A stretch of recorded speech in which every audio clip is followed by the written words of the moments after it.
Kamu masuk Kristen itu ada yang menukar dengan duniawi, menukar dengan harta, dengan keenakan, fasilitas. Tidak.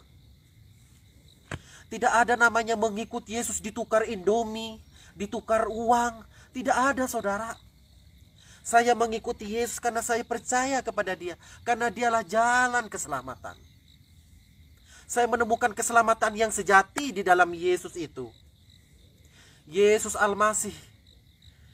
Saya yang dulunya anggap Dia manusia biasa, ternyata Dia Tuhan sendiri yang menjadi manusia, menyelamatkan saya, mati di atas kayu salib, disalibkan, wafat, dikuburkan, pada hari ketiga Dia bangkit.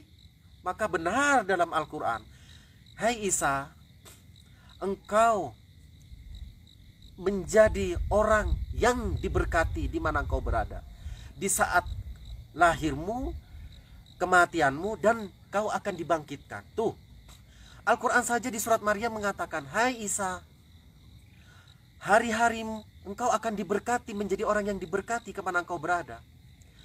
Dan engkau akan dilahirkan, dimatikan, dan dibangkitkan. Jadi benar, saudara. Jadi benar seperti Yesus. Aku datang ke dunia, Dia datang ke dunia, Dia mati, disalibkan, lalu Dia bangkit pada hari ketiga. Itu, saudara. Tetapi orang kok tidak mengerti. Saya sama dulu tidak mengerti. Tidak mungkin Yesus itu dimati, disalib. Tidak mungkin. Isa itu disurupakan. Disurupakan dengan siapa? Siapa saksinya? Tidak ada. Tetapi Yesus mengatakan, aku hari ini akan diserahkan ke tangan pendurhaka, tetapi pada hari ketiga aku akan bangkit. Yesus mengatakan begitu, saudara. Aku akan bangkit pada hari ketiga. Kalau Yesus tidak mengatakan, pasti Yesus itu pendusta dan berbohong. Tetapi Yesus mengatakan pada hari ketiga.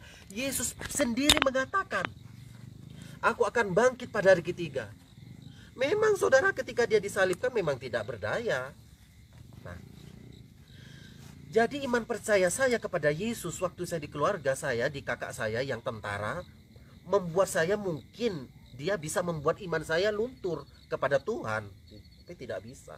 Lah terus bagaimana waktu itu? Terus Mas Holik sudah setelah di Bandung, untuk iman percaya kan tadi karena begitu menggebu-gebu, begitu berapi-api di dalam roh ya, untuk percaya kepada Yesus. Nah, apa yang Mas Holik lakukan? Apakah Mas Holik pergi cari gereja atau bagaimana? Dan apa yang terjadi? Tidak kepikiran mencari gereja. Oh. Tidak kepikiran. Tetapi pada hari Minggu, ketika saya berada di dalam kakak saya di kompleks tentara, kan biasa di dalam kompleks itu asrama. Saya dengan keluarga kakak saya itu biasa.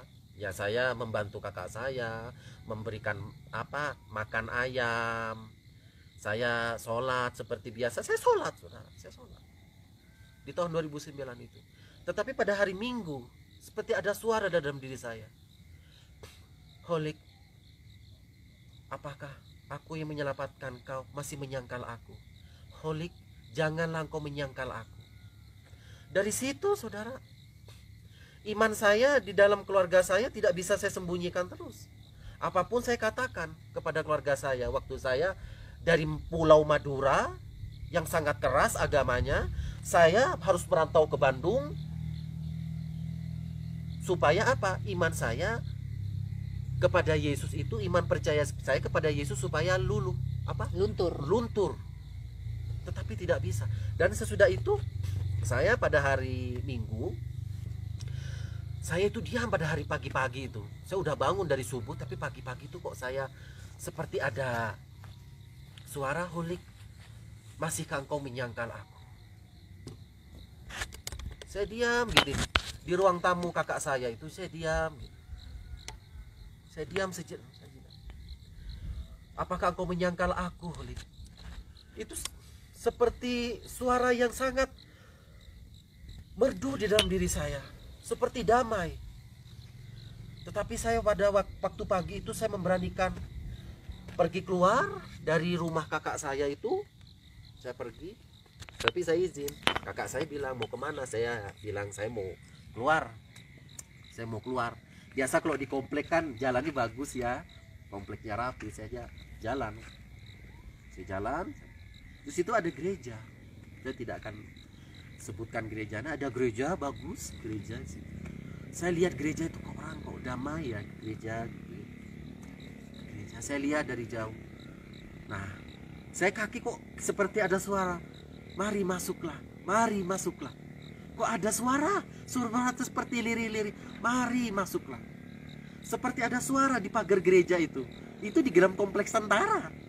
Seperti ada suara, mari masuklah.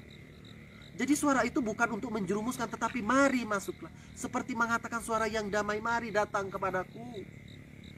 Saya masuk ke gereja itu. Di situ saudara, saya duduk di gereja itu. Saya dalam keadaan berdosa, saya duduk. Saya menangis di hadapan Tuhan. Tuhan, kata saya. Saya berdoa. Saya di dalam gereja itu. Dan dalam diri saya itu ada ketenangan. Ketika saya menyebut dia Yesus, di dalam gereja itu saya menemukan ketenangan. Tuhan, tolong saya Tuhan. Tolong saya Tuhan. Dan sesudah gereja itu selesai mengakhiri ibadah, saya keluar dari gereja itu, saudara. Saya keluar saya nggak menunjukkan seperti orang kayak orang, saya seperti biasa aja. Saya keluar gereja apa adanya, saya keluar, saya pulang ke rumah. Di rumah seperti tidak terjadi apa-apa. Di rumah saudara saya nggak terjadi apa-apa, jadi nggak ada rasa curiga. Nah, berapa jam kemudian, itu masih pagi, saya pulang dari gereja itu, kakak saya nggak tahu. Nah, saya pulang dari gereja sekitar jam 9, jam setengah 10 saya nyampe rumah. Nah, sudah jam 10 saya pulang, saya istirahat dulu. Saya duduk biasa di dalam rumah kakak saya. Biasa saya bercengkraman dengan ponakan saya, dengan kakak saya bercengkraman biasa. Nah, sudah itu sore ada kabar, ternyata teman kakak saya ini yang orang gereja ternyata kenal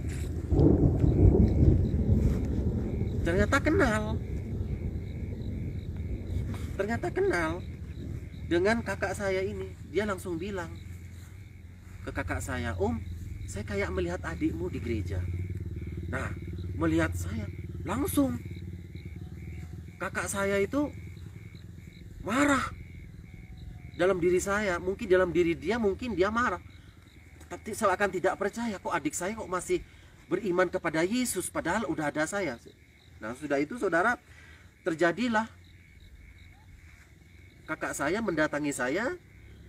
Dia menanyakan, apakah kamu ke gereja? Saya jawab waktu itu, saya tidak. Dia tanya lagi, apa kamu ke gereja? Tidak. Jawab. Nah, ketika saya menjawab, ya saya ke gereja. Dari situ saudara, dari situ kakak saya menghajar habis-habisan. Gemparlah itu diisi serumah keluarga itu. Di dalam keluarga itu semua gempar mengetahui saya datang ke gereja. Karena apa? Karena tahu dari teman saya, dari teman saudara saya itu, dari teman kakak saya itu. Dia tahu, diberitahu oleh teman kakak saya ini yang sama-sama tentara, tapi dia orang Kristen. Ya mungkin dia jujur, tulus. Kakak saya kan selama ini kan satu kantor lah. Satu kantor selama ini kan yang ditahu kan Islam. Saya Islam. Nah, dia memberitahukan bahwa ngelihat saya di gereja. Dari situlah saudara terjadi penganiayaan. Saya dihajar habis-habisan. Sampai saya dipukul ulu hati saya sampai keluar darah. Saya langsung berkata, waktu saya dianiaya oleh saudara saya. Saya bukan hanya dianiaya waktu saya di Madura, Alkitab dibakar, tetapi sampai di Bandung pun saya harus menanggung penderitaan itu.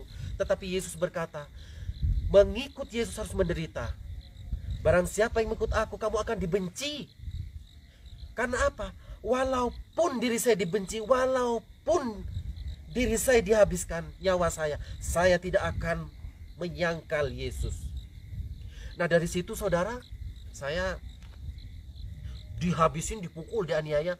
Apa yang saya katakan saudara ketika saya dianiaya? Saya dipukul sampai keluar darah. sampai keluar darah, saudara. Saya dipukul, apa yang saya katakan dalam penganiayaan itu?